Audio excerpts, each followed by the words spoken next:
नमस्कार दोस्तों, मैं हूं शिवकांत गौतम। स्वागत करता हूं आप सभी का। प्रणाम करते हैं सबसे पहले उस माता को, उस बहन को, उस साथी को, उस महिला को जिसकी बदौलत आज हम हैं। हमसे मतलब है इस पूरे ब्रह्मांड से, हमसे मतलब है हर नए जीवन से, क्योंकि बिना एक महिला के जीवन संभव है ही नहीं। आज महिला दिवस है और उस पर मैं आपको एक थोड़ी पुरानी कहानी सुनाना चाहता हूं, पुरानी एक बात बताना चाहता हूं। बहुत सारे लोग जो हैं आज की जो हमारी महिला शक्ति है उनको जानते हैं, ताकत को जानते हैं, पहचानते भी हैं, देखा भी है। लेकिन भारत में 19वीं सदी के मध्य में एक महिला थी जिन्होंने अपनी जिंदगी किस तरीके से दूसरों के नाम की थी, उसकी कहानी आज सुनाने जा रहा हूं। भारत में 19वीं सदी के मध्य में राष्ट्रवाद के उदय ने राष्ट्रीय स्वतंत्रता आंदोलन की रूपरेखा तैयार करने के साथ साथ ही कई सामाजिक आर्थिक व्यवस्थाओं के लिए आलोचनात्मक दृष्टिकोण को भी अपनाने में मदद की थी। उस वक्त भारतीय समाज में सती प्रथा, विधवाओं का बहिष्कार, बाल विवाह जैसी कई कुप्रथाएं थी और इसे रोकने के लिए बंगाली कवि, शिक्षावादी और समाज सेवी कार्यकर्ता कामिनी रॉय ने बड़ी भूमिका निभाई थी। लेकिन क्या आपको पता है कि यह वास्तव में उनकी क्लासमेट अबला बोस थी जिन्होंने कामिनी को महिलाओं की स्थिति सुधारने की दिशा में प्रयास करने के लिए प्रेरित किया था? अगर नहीं तो चलिए आज मैं बताता हूं इसके पीछे की कहानी। तो सबसे पहले आपको बताते हैं कि कौन थी अबला बोस। अबला बोस का जन्म 8 अगस्त 1865 को बरिसल में हुआ था। उनके पिता दुर्गा मोहन दास ब्रह्म समाज में एक बड़े नेता थे, जबकि उनकी माता ब्रह्ममयी विधवाओं के उत्थान के लिए उस दिशा में काम करती थी। लेकिन अबला जब सिर्फ 10 साल की थी तो उनकी मां का देहांत हो गया। अबला अपनी मां का गहरा असर उन पर था। वो शुरू से एक ऐसे माहौल में पली बड़ी जहां महिलाओं की शिक्षा को काफी महत्व दिया जाता था। अबला की उम्र जब 23 साल की हुई तो उनकी शादी जगदीश चंद्र बोस से हो गई, जिन्हें रेडियो साइंस के पितामह के रूप में जाना जाता है। साल 1916 में अबला को नाइटहुड की उपाधि मिली और इसके बाद उन्हें लेडी बॉस के नाम से भी जाना जाने लगा था। उन्हें अपने पति के सफलता का प्रेरणा स्रोत जो है वो भी कहा गया। लेकिन भारतीय समाज में उनकी भूमिका इससे कहीं ज्यादा है।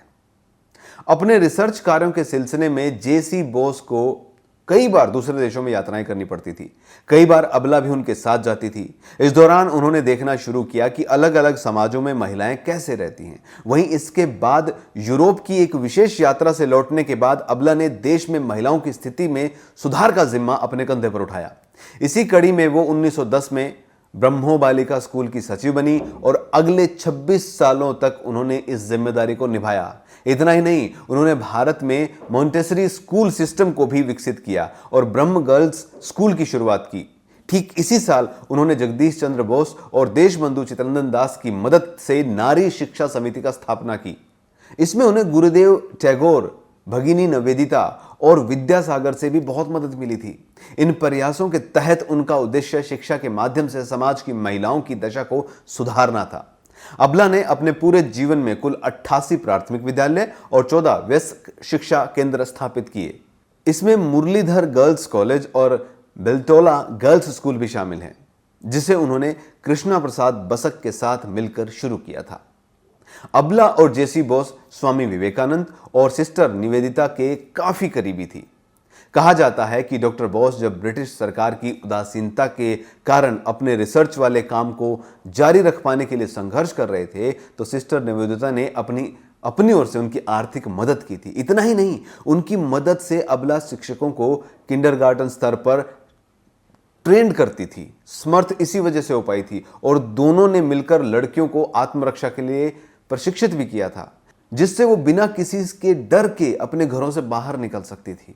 साल 1925 में उन्होंने विद्यासागर बानी भवन प्राथमिक शिक्षण प्रशिक्षण संस्थान की स्थापना की, जिसके तहत विधवाओं को टीचर ट्रेनिंग देने के साथ साथ उनकी पढ़ाई लिखाई का भी ध्यान दिया जाता था। फिर इन महिलाओं को नारी शिक्षा समिति के तहत स्कूल में नौकरी दी जाती थी। यह बंगाल का पहला ऐसा संस्थान था जहां प्राथमिक और पूर्व प्राथमिक शिक्षकों को ट्रेंड किया जाता था। साथ ही लेडी बोस ने कोलकाता और झारग्राम में महिला शिल्प भवन की भी स्थापना की थी। इसके तहत कमजोर और विधवा महिलाओं को निजी उद्योग कारोबार लगाने और आर्थिक तौर पर मजबूत होने के लिए प्रोत्साहित किया जाता था, ताकि उन्हें सामाजिक बंधनों से मुक्त किया जा सके। इन महिलाओं को कई कला और शिल्प से जुड़े हुए कार्यों को सिखाकर ट्रेंड किया जाता था। उन्हें सेल्फ एम्प्लॉयमेंट से जोड़ा जाता था। अबला ने कमरहट्टी में भी एक ट्रेनिंग इंस्टीट्यूट की स्थापना की थी, जिसके तहत गरीब महिलाओं को बुनाई, चमड़े की कारीगरी, मिट्टी के बर्तन बनाने, सिलाई सिखाई जाती थी। उन्हें इन्हीं प्रयासों के देखते हुए उन्हें बंगाल महिला शिक्षा लीग का पहला अध्यक्ष भी चुना गया था। महिलाओं को मताधिकार दिलाने में भी उनकी बड़ी भूमिका थी। उन्होंने देश की महिलाओं को मताधिकार दिलाने में भी महत्वपूर्ण भूमिका निभाई। वो सरोजनी नायडू, मार्गरेट कंजिंस, डेरोथी जिनराजदासा, रमाबाई रानाडे के साथ उस प्रतिनिधित्व मंडल की हिस्सा थी जो 1917 में एडविन मॉन्टेग्यू से मिला हुआ था। उस वक्त मॉन्टेग्यू चेम्सफोर्ड सुधारों पर बातचीत के सिलसिले में कई दौरों पर आई थी, जिसकी वजह से महिलाओं को पुरुषों के समान राजनीतिक और नागरिक अधिकार प्राप्त हुए। बता दें कि 1921 में बॉम्बे और मद्रास महिलाओं को मताधिकार दिलाने वाले पहले प्रदेश बने थे और बंगाल ने 1925 में इसका पालन किया था। वहीं देश को आजादी मिलने के बाद अबला ने महिलाओं को शिक्षित, आत्मनिर्भर और आर्थिक स्वतंत्रता के प्रयासों को सरकार ने भी जरूरी माना और उनके विचार, सरकारी नीतियां और बहुत सारी चीजें थी जो उनको अपना अभिन्न अंग बनाया। अबला का विचार था कि महिलाओं के लिए शिक्षा एक बेहतर पत्नी या बहू बनने से कहीं ज्यादा जरूरी है। अपने अंतिम दिनों में लेडी बोस ने sister Nivedita adult education fund की शुरुआत के लिए 10 लाख रुपए दान किए थे, जिससे ग्रामीण महिलाओं के लिए शिक्षा और स्वास्थ्य की देखभाल की व्यवस्था की गई थी। उन्होंने अपने अंतिम दिनों में दार्जिलिंग में उन्होंने गुजारा था, जहां उन्होंने किराए पर घर लिया था। उनके पति का निधन 1937 में हुआ था, जबकि 1951 में उन्होंने अपनी अंतिम सांस ली थी। उनके दार्जिलिंग के घर को अब एक सांस्कृतिक और शैक्षणिक केंद्र में परिवर्तित करने की योजना बनाई गई है। लेडी अबला ने अपनी पूरी जिंदगी कमजोर और निसहाय महिलाओं की भलाई के लिए निकाल दी। भारतीय इतिहास उन्हें सदैव याद रखेगा, सदैव नमन करेगा और आज महिला दिवस पर हम भी उन्हें नमन करते हैं।